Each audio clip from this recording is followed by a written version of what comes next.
Ladies and gentlemen, what if I told you that your entire life could change not someday, not next year, but starting today with one decision? You see, we don't rise to the level of our dreams. We fall to the level of our discipline. And the truth is, most people don't fail because they lack potential. They fail because they never take authority over what's happening inside them. Your words, your emotions, your habits, your thoughts.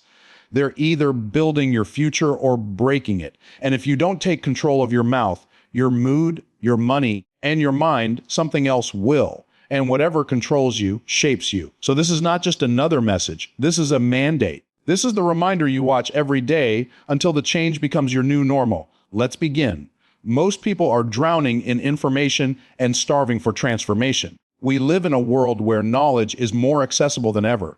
Books, podcasts, YouTube videos, webinars, masterclasses, you name it. There's an endless supply of content promising to change your life, grow your business, fix your relationships, and unlock your potential. But here's the reality. Information alone doesn't create transformation. It simply creates the illusion of progress.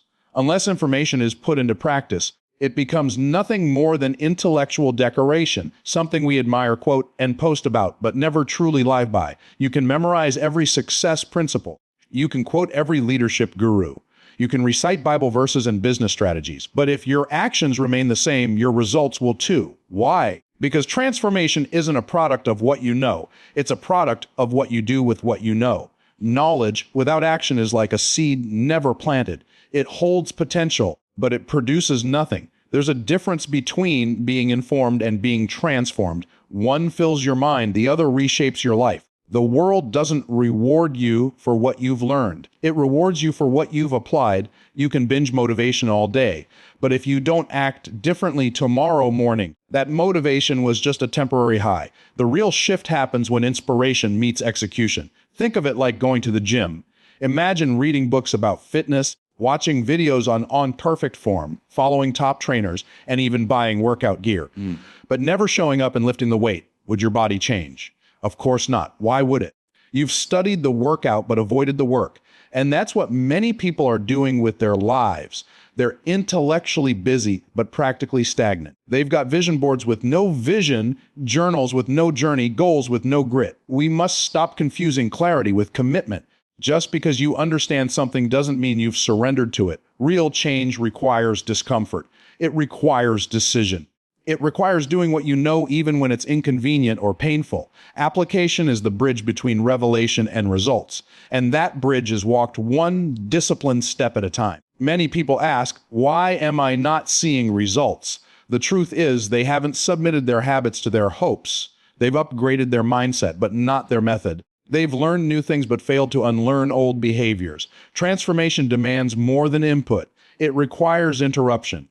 A disruption of your normal pattern so you can create a new one. That means making different choices, saying no to easy, saying yes to growth, and refusing to stay in a cycle that feels safe but leads nowhere.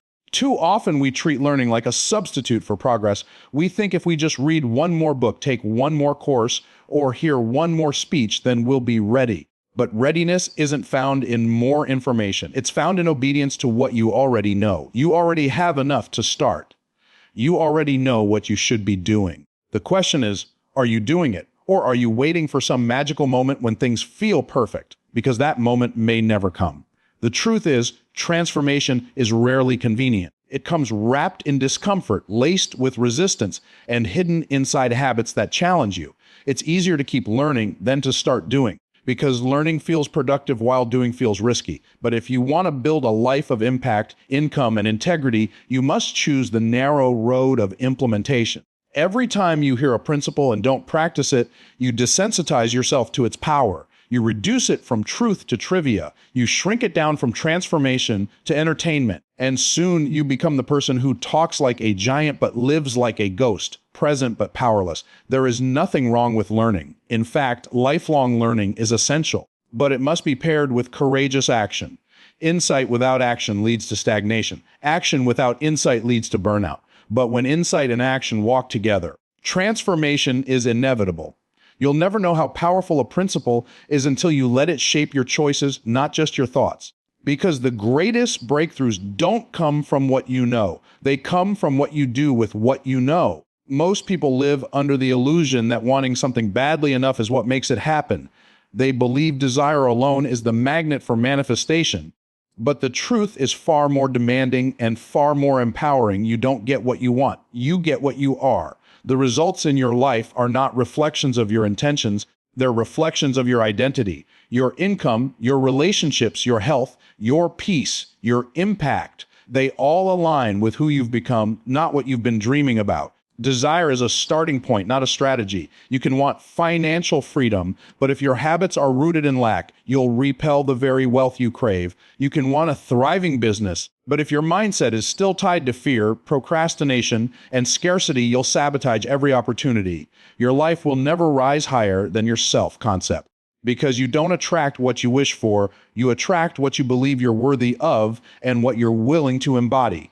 Let's be clear. You're not waiting on success. Success is waiting on you. The money is waiting on a more disciplined version of you. The opportunity is waiting on a more consistent version of you. The influence is waiting on a more mature, more focused, more excellent version of you. Until your identity expands, your capacity to carry increase will always be limited. That's why you can't cheat the process. You can't declare millionaire goals with $10 work ethic and expect breakthrough. Life doesn't reward what sounds good, it rewards what's in alignment. The challenge for most people is they think in goals, but they live in patterns. They set high goals but operate from low standards. So they constantly feel the tension between where they are and where they say they want to go. That gap isn't closed by dreaming bigger, it's closed by becoming better. Not externally, but internally. Not in words, but in behavior. Because your outcomes will always chase the level of your character, not the volume of your ambition. This is why personal growth is not optional, it's foundational. Every area of your life is echoing who you are right now. If you want better fruit, you have to become a better tree. You don't pray for apples and then plant lemons. The seed reveals the source. Likewise, your results reveal your root system. And if your root is shallow, fragile, or bitter, your fruit will reflect it, no matter how polished your presentation is. That's why the transformation of your being must precede the elevation of your doing. Wanting more won't make you magnetic. Becoming more will. When you raise your standard of being, your environment begins to respond differently. People treat you differently. Opportunities find you faster. Doors open not because you forced them, but because you grew into someone who no longer fits inside the old ones. People ask, why am I not seeing progress?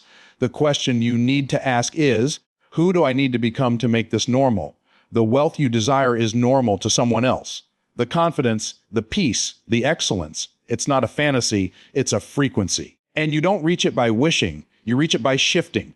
From doubt to faith, from laziness to diligence, from waiting to acting. If you're still blaming the outside world, you haven't accepted the real truth, yet life mirrors your internal state, that's not punishment, it's power. Because it means you can change the mirror by changing the model. If you want different fruit, plant different habits. If you want to attract abundance, start operating from abundance, even when your current circumstances contradict it. That's why identity work is the highest form of wealth work, until you see yourself as someone worthy of success, capable of impact. Called to lead, you'll unconsciously reject anything that tries to bless you. You'll downgrade blessings to match your self-image. But when you upgrade your self-image, you unlock the level of life that was always waiting, not for your wish list, but for your willingness to evolve. Stop chasing things you're not prepared to carry. Start becoming the person who carries them naturally, because the life you want isn't out there. It's inside the version of you you've been avoiding becoming. When you become more, you receive more. It's not magic, it's law. Your future is listening. Every word that comes out of your mouth is either building it up or tearing it down.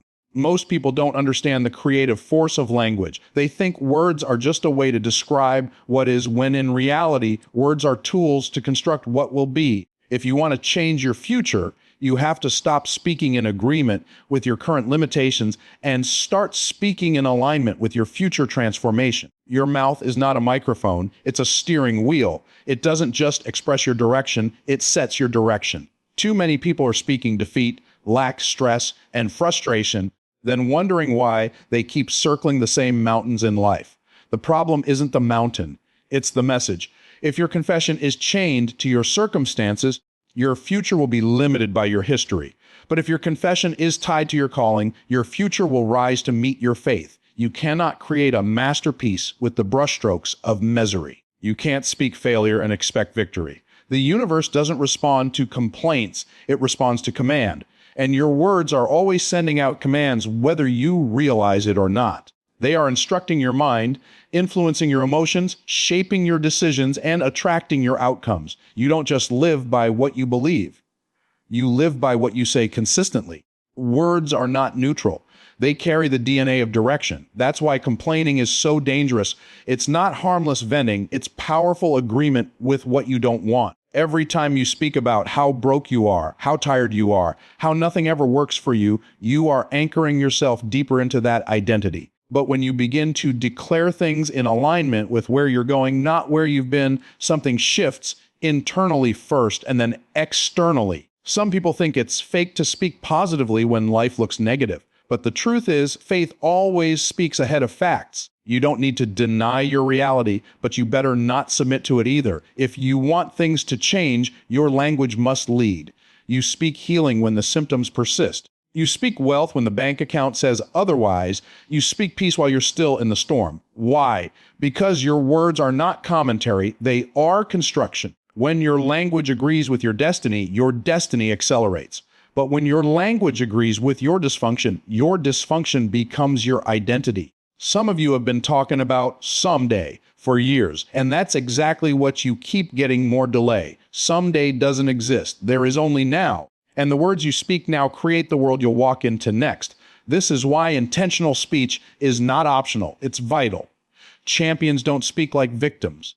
Builders don't speak like beggars. Leaders don't speak like quitters. If you want to walk in the future you've envisioned, you need to sound like someone who belongs there. That means eliminating the vocabulary of limitation and replacing it with the language of expectation. Not because it sounds good, but because it produces good. Start declaring who you are becoming, not just what you're going through. Start speaking your outcome, not just your obstacle. Start aligning your mouth with your mission.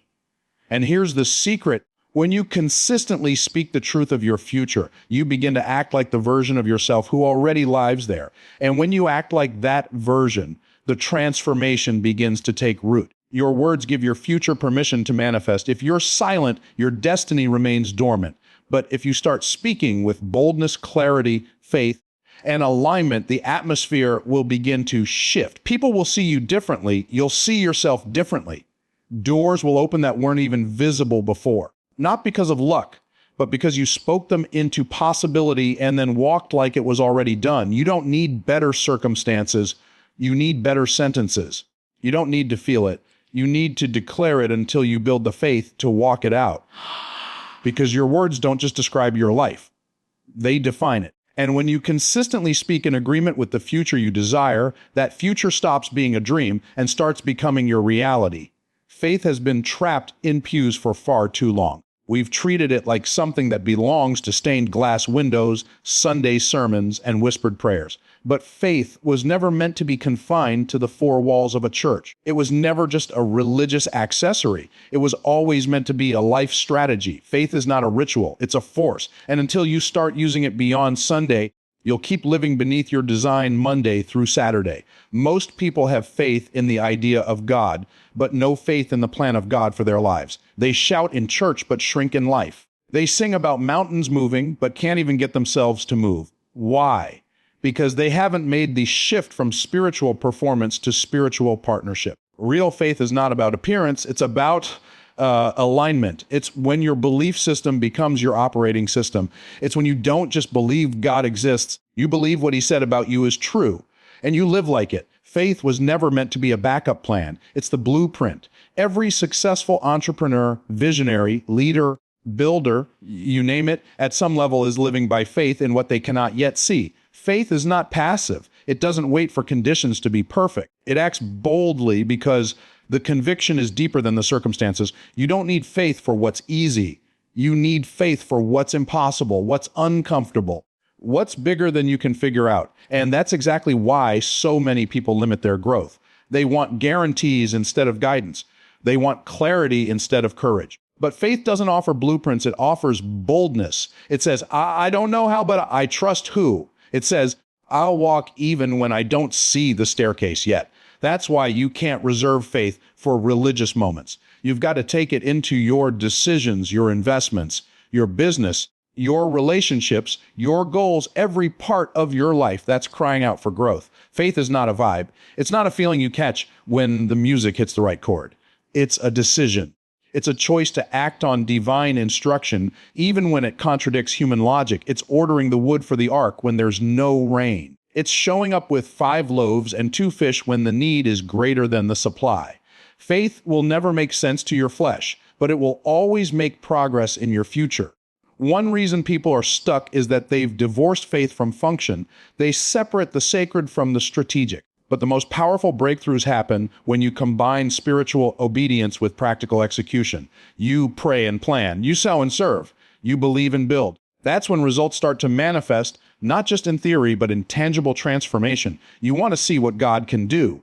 Start using faith as a verb, not a concept. Faith is the original currency. Before you ever hold money in your hand, it's born from belief in your heart. Every sale is a result of belief. Someone believed in the value of what you offered. Every investment is an act of faith, believing what you give will multiply. Every relationship requires faith, believing someone will show up consistently. You already use faith every day. The question is, are you using it intentionally? And let's not confuse faith with fantasy. Faith is not wishing. Faith is not hoping without action. Faith is when your decisions align with your declarations. You can't say you believe in abundance and keep operating in fear. You can't say you trust God and keep playing small. You can't declare $1 million vision and refuse to risk 100.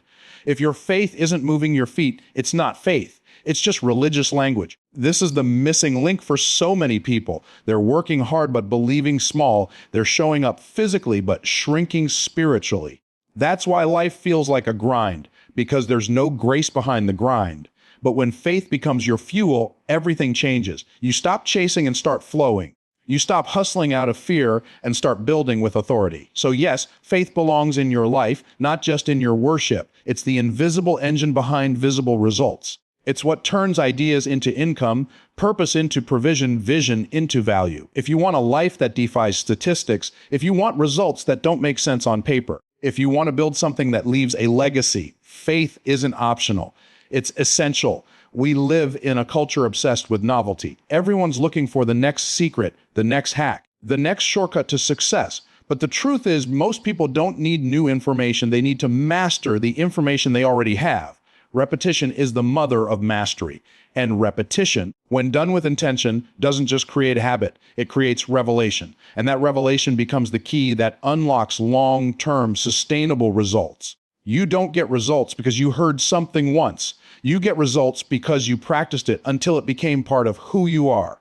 Most people are dabblers. They jump from one idea to the next, from one mentor to the next, from one strategy to the next. But mastery doesn't live in variety. It lives in consistency. You can't change your life with scattered focus. You change your life by locking into a principle and rehearsing it until it rewires your mind and reshapes your identity. Repetition isn't boring when you understand what it's building. Every time you hear the truth again, you hear it at a deeper level, not because the truth changed, because you did. You've grown since the last time you heard it. You've faced new battles. You've stretched into new territory. So now, when that same truth hits you, it hits your spirit differently. What once sounded like good advice suddenly becomes divine instruction. Repetition is how you train your subconscious. It's how you override old programming. It's how you go from knowing the truth to living the truth. That's why champions don't resent repetition. They lean into it. They understand that discipline doesn't come from hype. It comes from habit. And habits are built through repetition with purpose. Most people want results without revelation. But results don't come from shallow understanding. They come from deep alignment. Revelation is when the light turns on inside of you. It's when you stop saying, "I've heard that before," and start saying, "Now I see what that means." That's the moment when change begins. Revelation is when information travels from your head to your heart. And once it's in your heart, your hands will follow. But revelation doesn't show up in the first round. It's forged in the fire of repetition. That's why reading one book isn't enough.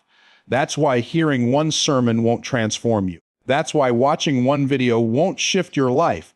You've got to sit with the truth until it saturates your soul, until it's no longer something you're reaching for. It's something you're reaching from. There's a difference between remembering something and being renewed by it. Repetition builds that renewal. Over time, you start to operate from revelation instead of reaction. You don't just know what to do, you know why you're doing it. And that's when your behavior shifts permanently, because revelation builds conviction, and conviction builds consistency, and consistency builds results. You don't become wealthy by trying new things every week. You become wealthy by doing the right things over and over until the results compound. You don't build a powerful brand by switching strategies every month. You build it by repeating what works with excellence and intentionality. It's not flashy, but it's effective, because greatness isn't complicated. It's just rarely repeated long enough. If you're not seeing the results you want, it's not always because the system is broken.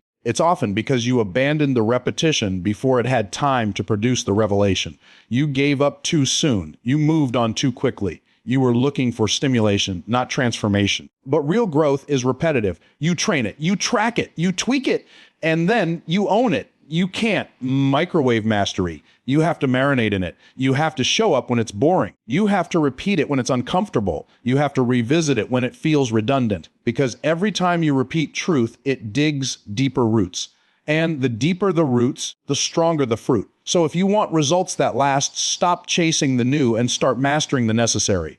Repeat the truth until it reveals something fresh, until it convicts your comfort, until it commands your actions, because repetition bursts revelation, and revelation builds results. Every time, we love to talk about breakthroughs like they're mysterious, like they're reserved for the chosen few. But the truth is, breakthrough isn't magical. It's mechanical. It doesn't fall out of the sky. It's unlocked by a decision, one bold, uncomfortable, inconvenient decision made in discipline. That's it. You're not 10 steps away from your next level. You're one disciplined decision away. Discipline is the bridge between desire and destiny. You can dream all day, write vision boards, recite affirmations, and watch motivational videos, but if you don't develop the discipline to do what needs to be done when you don't feel like doing it, you'll stay stuck in the same cycle. Wanting change is easy. Choosing it repeatedly, that's where the breakthrough lies. People wait for motivation. Winners act on discipline. Motivation is emotional. Discipline is spiritual. Motivation fades. Discipline forms habits. That's why the decision that changes your life rarely feels good at first. It feels heavy. It feels unnatural. But that discomfort is the evidence that you're stretching into the version of you that's ready to carry more. Discipline isn't punishment. It's preparation. Let's make it plain. You are not being denied your breakthrough. You are being developed for it. And that development happens in the decision-making space. It's not the big dramatic moment that creates change. It's the quiet yes when no one's watching. It's waking up at 5 a.m. when your comfort says 7 a.m. It's not spending what you could flex with because your purpose requires margin. It's making the call, taking the step, doing the work. Again, when you'd rather wait for a sign. That one decision to get disciplined can shift everything. Discipline multiplies time. Discipline multiplies energy. Discipline builds trust with yourself. Most people don't even realize that their self-doubt isn't rooted in failure. It's rooted in the lack of follow-through. When you break promises to yourself, you break your own confidence. But when you keep them, when you do what you said you'd do long after the feeling left, you build a version of yourself that believes again. Discipline is the difference between inspiration and transformation. Anyone can get hyped. Few choose to become different. Discipline is what turns knowledge into skill. It's what turns goals into income. It's what turns faith into fruit. Because without discipline, all your potential will stay locked inside your imagination. But when you add discipline, that potential becomes performance. Let's be real. Discipline will cost you in the short term. It'll cost you comfort. It'll cost you convenience. It'll cost you applause. But the reward is freedom. You don't become free when you escape responsibility. You become free when you master it. Discipline gives you access to levels of life that hustle, talent, and charm can't unlock. It builds internal wealth first, and that internal wealth spills into external overflow. And here's what most people miss. You don't need perfect discipline to win. You need consistent discipline. It's not about being flawless. It's about being faithful. You can fall. You can slip, but you can't quit. Every time you choose discipline again, you build momentum. That's how you shift your default setting. That's how you retrain your nervous system. That's how you become someone who does what needs to be done regardless of how you feel. You don't need a miracle to break through. You need to move. You don't need another prophetic word. You need to keep your word. You don't need 10 new strategies. You need to follow one with fierce commitment. You don't need better circumstances. You need better standards. Because the level you're praying for is already available. It's waiting on your decision to discipline yourself into alignment with it. So ask yourself, what's the one decision I've been avoiding? What's the one habit I know would change everything if I actually committed to it? What's the one excuse I've been hiding behind, waiting for the right time to move? Because that's where your breakthrough lives, not in inspiration, but in discipline. You're not as far as you think. You're not as stuck as you feel. You're one decision of discipline away from momentum, from clarity, from peace, from provision, from power. So make the decision, lock it in, walk it out. Because your next level isn't waiting on your emotions. It's waiting on your execution. You don't need to change everything overnight. You just need to change one thing and change it on purpose. Your breakthrough isn't buried in complexity. It's hidden in consistency. And the moment you choose discipline over distraction, commitment over convenience, and follow through over feelings, that's the moment everything begins to shift. You weren't created to live beneath your calling. You weren't designed to stay stuck in cycles. The power is already in you. The plan has already been written. Now it's on you to decide, will you keep postponing your potential? Or will you step into the discipline that unlocks your destiny? Because your next level isn't waiting on more time, more money, or more miracles. It's waiting on one decision. And that decision is yours.